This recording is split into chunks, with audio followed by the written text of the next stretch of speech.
Seat सिर्फ एक विधानसभा का चुनाव नहीं बल्कि मैसेजिंग के हिसाब से, प्रतिष्ठा के हिसाब से एक बहुत बड़ी और बहुत टफ फाइट बनकर रह गई। और यही वजह है कि समाजवादी पार्टी ने अपने 40 प्रचारक यहां पर उतार दिए हैं, तो उत्तर प्रदेश के मुख्यमंत्री योगी आदित्यनाथ ने अपने 7 मंत्रियों को यहां की देखरेख का जिम्मा दिया है। मिल्कीपुर को लेकर बातें तो तरह तरह की हो रही हैं, लेकिन जब हमारी रिपोर्टर यहां पहुंची तो लोगों ने उनसे क्या कहा, बिग एंड बोल्ड पहली एक्सक्लूसिव।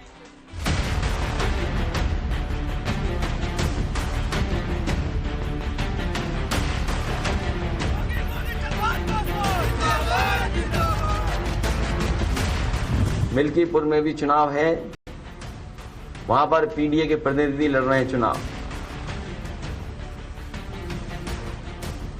पीडीए के प्रतिनिधि ही समाजवादी पार्टी के प्रत्याशी हैं। उनको अयोध्या का विकास अच्छा नहीं लगता, उनको बांटना अच्छा लगता है।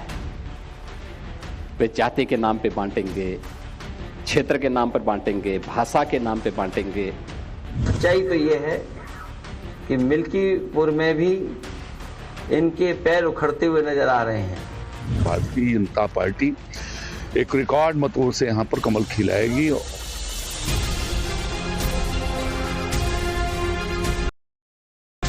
जब अयोध्या के नाम पर मिल्कीपुर राजनीतिक प्रतिष्ठा का पर्याय बना हुआ है, जब इस वोट युद्ध में एक तरफ मोदी योगी हैं, दूसरी ओर अखिलेश हैं, राहुल हैं, ओवैसी हैं, तब ये शाब्दिक प्रहार है।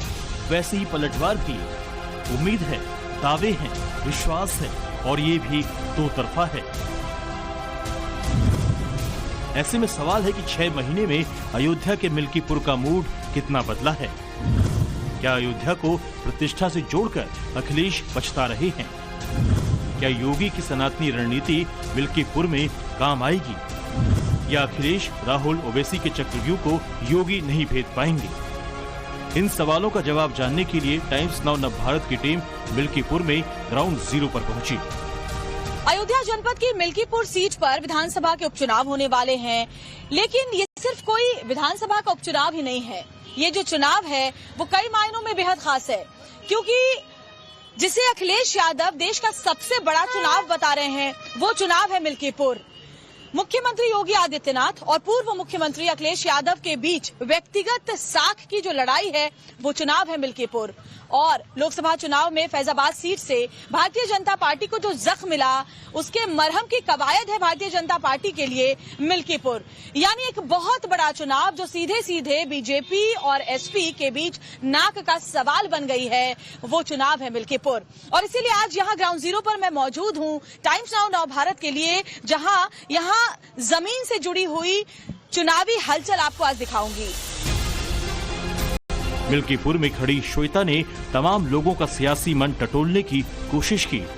उन्होंने दुकानों पर खड़े लोगों से बात की, सड़क चलते राहगीरों से सवाल जवाब किया, ये जानने की कोशिश की कि वो किन मुद्दों पर वोट करने वाले हैं। श्वेता सबसे पहले एक चाय की दुकान पर पहुंची। मौजूद है मिल्कीपुर के स्वामीनाथ दुकान में, जो कि पिछले 25 साल से यहाँ पर मौजूद है। कई सारे राजनीतिक बदलाव यहाँ दुकान के जो मालिक हैं उन्होंने देखे हैं। जरा उनसे ये समझने की कोशिश करते हैं कि इस बार का, भैया दुकान तो बहुत चल रही है आपकी, लोग यहाँ समोसे खाने आते हैं, ये बताइए कि इस बार जो उपचुनाव होने वाला है, उसमें क्या लग रहा है आपको, समाजवादी पार्टी या भारतीय जनता पार्टी? नहीं, अब समाजवादी पार्टी। हाँ, यही आगे जाए भैया। आप कस्टमर हैं जी, क्या लग रहा है इस बार उपचुनाव बहुत ही दिलचस्प हो गया है? हाँ, चुनाव फसाद हुई है। तो किसकी जीत क्या संभावना आपको लग रही है? जीत चंद्रभान पासवान की होगी, भाजपा की होगी, भाजपा की जीत होगी। जब लोकसभा चुनाव हुआ तब भाजपा को बहुत बड़ा झटका यहाँ से लगा था, लेकिन अब इसीलिए जो उपचुनाव हो रहा है वो बहुत बड़ा चुनाव इस बार देखा जा रहा है। भाजपा को झटका इसलिए लगा था कि लोग झूठा रूमर, झूठा अफवाह फैला करके जनता को बरगला करके वोट निकाल ले गए हैं। अब ये मंच के ऊपर गंगा लेके कसम खाएंगे, उसके बाद जनता इनके ऊपर विश्वास करने वाली नहीं है। वहाँ से श्वेता आगे बढ़ी तो एक शराफा दुकान पर पहुंची, जहां कुछ लोगों से उन्होंने बात की, जिनका दावा है कि अवधेश प्रसाद पर उनका अहंकार समाजवादी पार्टी पर भारी पड़ेगा।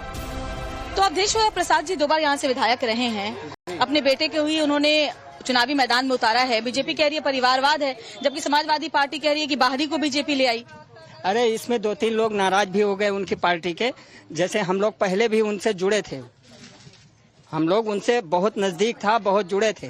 जब जब यहाँ रोजा अफ्तार करते थे वो बस वही बुलाते थे यहाँ पर 5 नंबर पर। लेकिन जब से वो जीत गए हैं अब की बार, तब से उनका दर्शन दुर्लभ हो गया है। आपका नाम क्या है? हमारा नाम दीनानाथ पांडे। दीनानाथ जी, अवधेश प्रसाद जब तक विधायक थे तब तक काम किया यहाँ विकास के लिए, या सांसद बनने के बाद फिर कुछ यहाँ पर क्या हुआ? जब तक वो विधायक थे तब तक ठीक थे, लेकिन जब से सांसद बने हैं उनका चेहरा देखना मुश्किल हो गया है। वो इतने घमंड में आ गए, अब उनका दर्शन ही दुर्लभ हो गया है। बात तो छोड़ दीजिए वो। हाँ, कहीं नहीं आते जाते हैं। कहीं देखा हो किसी ने? कोई यहाँ इतना आदमी बैठा है, कोई एक बार बता दे कि आज अवधेश मंत्री को देखा था जब से जीते हैं? तो किसी ने उसका चेहरा नहीं देखा है। कोई बता दे कि आज चेहरा देखा है? चेहरा नहीं देखा उनका। सही है ये बात। और हम इतने बेटे को टिकट दिया इस बार और कह रहे हैं कि जनता तो हम पे ही भरोसा दिलाएगी, हमारा बेटा है उस पर ही भरोसा दिलाएगी। तो जब काउंटिंग हुई उसके बाद को पता लग जाएगा क्या हुआ। आप लोगों को क्या लग रहा है इस बार क्या माहौल है? इस बार बीजेपी 50,000 से फाइट मारेगी यहाँ पर मिल्कीपुर विधानसभा में। 50,000 जी। लोकसभा चुनाव में जो झटका मिला हो गई, आदमी उसी गलती को सुधार दिया है। किस बार गलती हुई थी, बहुत बड़ी गलती। जो लल्लू प्रसाद थे वो भी इसी कैटेगरी के थे, इसीलिए हारा था। कुत्ते के गले में पट्टा बांधा जाता फिर भी सांसद बन जाता। लल्लू सिंह की कमी थी जिसके लिए हारे हैं। सड़कों पर घूम घूम करके हम यहाँ के समीकरण समझने की कोशिश कर रहे हैं। और देखिए, जातीय समीकरण यहाँ पर हमेशा से बहुत ही प्रभावी रहा है किसी भी चुनाव में, और इस बार भी जातीय समीकरण काफी हद तक प्रभावी रहेगा। पासी वर्सेस पासी, किसके हाथ होगी बाजी, ये सवाल है। और चलिए कुछ आंकड़ों की अगर बात करें, तस्वीरें भी आपको दिखा रही हूँ मिल्कीपुर की, क्योंकि यहाँ जो जातीय समीकरण है उसकी अगर बात करें तो सबसे ज्यादा यहाँ जो दलित मतदाता हैं वो किसी भी उम्मीदवार की सियासी किस्मत तय करते हैं।